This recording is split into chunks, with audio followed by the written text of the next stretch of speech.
ఇప్పుడు 12 ఆగస్టు 2025 మంగళవారము నాడు సంకష్టహర చతుర్థి రాబోతుంది.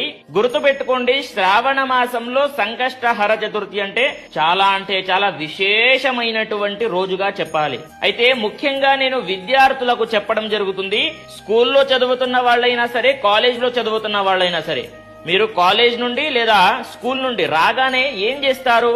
12 ఆగస్టు నాడు సాయంత్రం పూట, గుర్తుపెట్టుకోండి, సాయంత్రం పూట 6 నుండి 9 గంటల లోపు ఖచ్చితంగా గణపతి దేవాలయానికి వెళ్ళండి. వెళ్లి స్వామి వారిని దర్శించుకోండి. దర్శించుకున్న తర్వాత ఓం గం గణపతయే నమః అనేటటువంటి నామస్మరణాన్ని ఖచ్చితంగా 108 సార్లు చదువుకోండి. అదే విధంగా స్వామి వారిని ఏం కోరుకుంటారు? మంచి బుద్ధిని ప్రసాదించు స్వామి అని చెప్పేసి కోరుకోండి.